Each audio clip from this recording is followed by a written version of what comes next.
जय वंदे भारत मित्रों, आज हम आए हैं डिस्ट्रिक्ट अमरोहा के ग्राम फौलादपुर।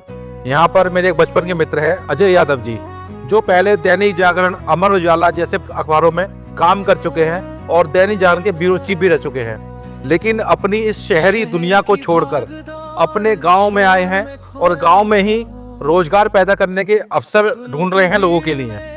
तो अजय यादव जी, हमें आप ये बताइए कि आप इतने बड़े अखबारों में ब्यूरो चीफ भी रहे हैं, इतने बड़े वरिष्ठ पत्रकार रहे हैं, देश के विभिन्न जगह आपने काम किया है, बहुत बड़े बड़े लोगों के साथ काम किया है, तो आज सारी चकाचौंध छोड़कर आप इस गांव में यहाँ क्या कर रहे हैं? असली जो चांदनी है वो यहीं है गांव में। है क्या कि पत्रकारिता में, मीडिया में काम करते हुए हम लिख रहे थे, प्रेरणा दे रहे थे, लेकिन कुछ चीज़ें जो ग्राउंड लेवल पर होनी थी उनमें मुझे कमी लग रही थी। अच्छा, जैसे बैलों का सदुपयोग, गायों का सदुपयोग हो सकता था, लेकिन इस पर काम हुआ नहीं और बैल मारे मारे घूम रहे थे खेतों में, लेकिन इस पर ध्यान ही नहीं दिया गया। हम सीधे सीधे हाथ चक्की से मोटर पर चले गए। अब उसमें क्या हुआ, साइड पे एक तो बैल हमसे छूट गए, इनका उपयोग खेती में बचा नहीं तो यहाँ हो सकता था।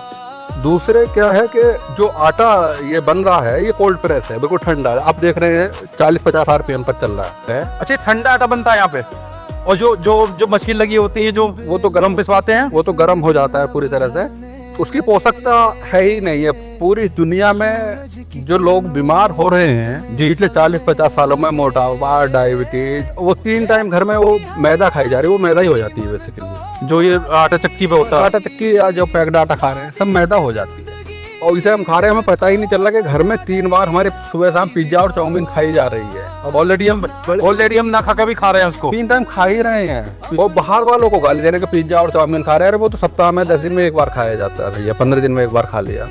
घर में 3 बार खाया जा रहा है, इसका पता ही नहीं चल रहा है। 4-4 रोटी, 5-5 रोटी खाई जा रही है। ये सबसे बड़ा, इसकी तरफ किसी का ध्यान गया ही नहीं कभी। कुल मिलाकर के ये एक ऐसा उद्यम है, इसमें बैलों का सदुपयोग हो जा रहा है, गांव में एक रोजगार खड़ा हो जा रहा है और लोगों को स्वस्थ आटा मिल जा रहा है।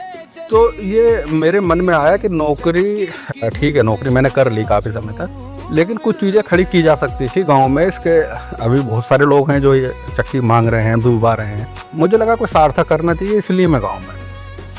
नहीं, आप ये बताइए यादव जी, ये जो आपको जो सब कुछ शहर को छोड़कर आज इस गाँव में आके यहाँ रह रहे हैं, तो आपको ये क्या प्रेरणा मिली? आपने क्या सोचा है ऐसा? देखो भैया, वो शोहरत और चकाचौंध जैसा आप कह रहे हो, वो तो नकली है और ये बात समझ में आ गई है ना। कुछ अच्छे लोग मिले, उन्होंने ध्यान दिलाया, जैसे इसमें नागराज जी का फोटो लगा हुआ है जी, गुरु रहे, तो उन्होंने ध्यान दिलाया कि ये नकली है, सब नकली है, वो इसे माया बोल रहे। असली जो है वो कायदे में गाँव ही असली है, गाँव है। और जो हम उत्पादन कर रहे हैं, उद्यम कर रहे हैं, वो एक रियलिटी है, ठीक है। उसमें बेईमानी की गुंजाइश नहीं है, बेईमानी की जरूरत नहीं है, उसमें संतुष्टि है और मजा आता है काम करने में। तो यहाँ पे खाली आपके आटा बनता है? भाई ये मैं आटा बना रहा हूँ, इसमें 2 तरह के आटे बनते हैं। एक तो गेहूं का बन रहा है और एक मल्टीग्रेन में बनाता हूँ, जो चना और बाकी चीजें मिला करके। तो 2 तो मेरे प्रोडक्ट यही हो गए, ठीक। तीसरा मैं दूध और घी का काम करता हूँ। आप मुझे ये बताओ, जैसे आपने इतने इंटीरियर में, इतने अंदर गाँव में जाके आपने ये आटा चक्की लगाई, बैल से जो आटा पिस रहा है ये, तो क्या लोग लेने यहाँ पे आते हैं?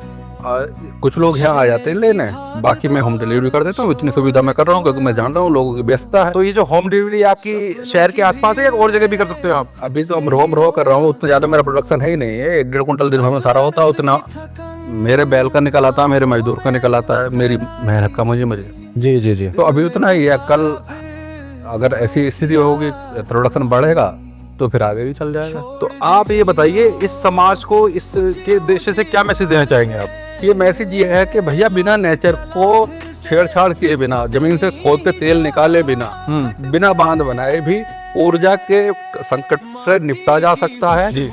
इसमें किसी का हित नहीं हो रहा है, इसे बोलते हैं सह अस्तित्व, है ना। सबके साथ पशुओं का भी संरक्षण हो रहा है, लोगों को अच्छा आटा भी मिल जा रहा है, स्वास्थ्य की बात हो रही है, अच्छा गाँव में रोजगार मिल जा रहा है। तो शैतान कैसे निकाल, ठंडा आटा कैसे बोल रहे थे आप इसको? अब छू के देख मंगिया, छू को बन।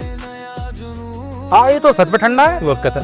अजय जी, जैसे मैं आपको जानता हूँ, मैं तो आपको लगभग बचपन से जानता हूँ, मैं अभी समाज सेवा कर रहा हूँ इतने सालों से, और पॉलिटिक्स या राजनीति भी कर रहा हूँ। तो मैंने ये देखा, आपको देखा कि आपने तो शहर का बिल्कुल अपना लिबास ही बदल दिया, आप बिल्कुल गांव के परिधान में आ गए, आपने कपड़े भी बदल दिए। देखो ये बात ऐसी है, जो एक शब्द में अगर गांव की परिभाषा समझोगे तो गांव मतलब आराम।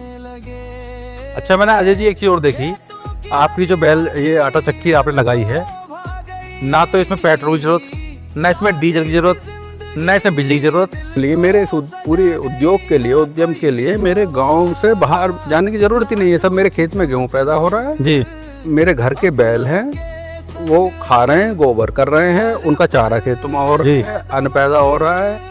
मतलब कुछ भी तो बाजार में जाना ही नहीं है। मतलब सब कुछ गांव का गांव में ही है, गांव में पैदा हो रहा है, गांव में बन रहा है। और मैं शहर जाना भी नहीं चाहता हूँ भाई। नहर के पार जाते हुए ना मुझे ऐसा लगता है पता नहीं कहाँ जा रहा है। कोई प्रदूषण नहीं हो रहा है, किसी का अहित नहीं हो रहा है, तो इससे अच्छा काम क्या हो सकता है यार? बताओ, पूरी धरती पे इससे अच्छा क्या काम हो सकता है? और उत्पादन पूरा हो रहा है। क्योंकि मेरी बैकग्राउंड कोई टेक्निकल नहीं थी जी, मैं कोई इंजीनियरिंग पढ़ा हुआ नहीं, साहित्य का आदमी था, लेकिन मुझे लगा कि जरूरत है और मैंने गांव के बढ़ई से बनवाई है ये। आपको ताजुर्बा को धनवड़ मिस्त्री भी नहीं बुलाया, गांव के बढ़ई, गांव के बढ़ई ने बनाई है। इससे पहले वेल्डिंग करना सिखाया उन्हें, 2 भैया हैं। बहुत सारे काम है अभी जो हो सकते थे, जो हो जाने के लिए थे। मैं अजय जी ये कह रहा हूँ कि जैसे आप उस कल्चर को छोड़ के आज इस गांव में आके बस गए हैं और यहाँ पे आप काम कर रहे हैं, यहाँ पे आप समाज के लिए रोजगार पैदा भी कर रहे हैं। इस शहर से गांव तो सबको आना पड़ेगा। आपके शहर इस लायक नहीं बचे कि सबको नौकरी दे दे। तो युद्धों के कारण, बीमारियों के कारण, एआई के कारण, बेरोजगारी के कारण ये आना तो पड़ेगा। अब इसे जितनी जल्दी गति को बढ़ा दो, गाँव को खड़े कर लो, उतनी जल्दी सबके लिए अच्छा है। मतलब वापस शहर से गांव आना ही पड़ेगा, सबको पड़ेगा, आना ही पड़ेगा। और गांव ही हमारी संस्कृति है कुल मिलाकर। और बेसिकली देखिए, भारत तो गांव से ही रहा है। हर संकट में भारत को गांव ने बचाया, गांव ने खड़ा किया है। अच्छा ये बताओ, आप इसके माध्यम से सरकार को क्या मैसेज देना चाहोगे? उत्तर प्रदेश सरकार के लिए क्या मैसेज देना चाहोगे आप? देखो, ये कार्यक्रम तो बेसिकली उत्तर प्रदेश सरकार, चूंकि भाजपा की सरकार है, दिल्ली में केंद्र सरकार भी भाजपा की है, वो स्वदेशी को लेकर के सत्ता में आए थे। सबसे उनका पहला पॉइंट यही था। जी, मैं कह रहा हूँ कि वे केवल अभी स्वदेशी शब्द को पकड़ लें, उनकी राजनीति भी बदल जाएगी, देश भी बदल जाएगा और गांव भी बदल जाएंगे। सहयोग से हम गांव में पैदा हुए तो हमारी तो आदत है, मजबूरी है, जरूरत है, और हमारा इनसे पशुओं से लगाव है, तो हम तो करेंगे, सरकारें करें ना करें। लेकिन मैं कह रहा हूँ कि इस काम को वे कर सकते थे, ज्यादा खेत है। ये कोई रॉकेट साइंस नहीं है, कोई भी गांव का मैकेनिक बना लेगा इसे। लेकिन ये नहीं बनी यार, पूरे मैं देख रहा हूँ 40-50 साल में ये नहीं बनी। IIT यहाँ है, बड़ी बड़ी टेक्नोलॉजी यहाँ है, इतना सा काम नहीं कर पाए। अब इस चक्की से बड़े आराम के साथ में इसे लगाने के बाद में 25 से 30 हजार रुपये महीना आदमी कमा सकता है। हर काम आदमी मतलब बड़े आराम कब रोजगार मिल सकता है। और ये अगर काम हो जाता तो आज बैल खेतों में मारे मारे घूम रहे नहीं घूमते। सब लोग गाय पालते और बैल पालते, कोई भी चीज फालतू नहीं दिखती है ना। इतना सा काम भी नहीं हुआ यार। तो मैं अपेक्षा ये कर रहा हूँ कि सरकार छोटी चीजें सोचे, भैया बड़े काम भी करते रहना। अजय जी से हमें एक सीख लेनी चाहिए कि जैसे कि हम बड़े बड़े शहरों में जाके पढ़ लिख के बड़े बड़े रोजगार ढूंढते हैं, तो ऐसा नहीं कि शहरों में बड़ी कंपनियों में काम करके रोजगार मिल सकता है। देश के गांव में भी रोजगार है, घरों में भी रोजगार है। आज हम यही सीख ले रहे हैं कि देश के एक छोटे से गांव में इन्होंने जो खुद अपने एक बड़ी कंपनियों में काम करते थे, जो बड़े प्रतिष्ठित अखबारों में काम कर चुके हैं, उसके बाद भी अपने गांव में आके काम कर रहे हैं, लोगों के लिए काम कर रहे हैं, एक लोगों के लिए रोजगार भी दे रहे हैं। इनसे हमें प्रेरणा लेनी चाहिए कि जिन्होंने मात्र 20-25 हजार रुपए में एक स्वरोजगार चीज बनाई जिससे कि स्वास्थ्य भी अच्छा रहे। तो इस प्रकार से बहुत सारे रोजगार ऐसे हैं जो गांव में रह के भी किए जा सकते हैं। जरूरी नहीं कि उनके लिए बड़े बड़े शहरों में जाया जाए, धक्के खाए जाए। हमारी देश की संस्कृति, हमारे गांव की सभ्यता को आगे बढ़ाना चाहिए। मैं ये कहना चाहूंगा कि जो लोग गांव में रोजगार कर रहे हैं, ऐसे छोटे छोटे रोजगार को बढ़ावा दे रहे हैं, लोगों को सिखा रहे हैं, सब लोगों को सपोर्ट करना चाहिए कि ये लोग, इनके रोजगार बढ़ें ताकि समाज में एक अच्छा मैसेज जाए।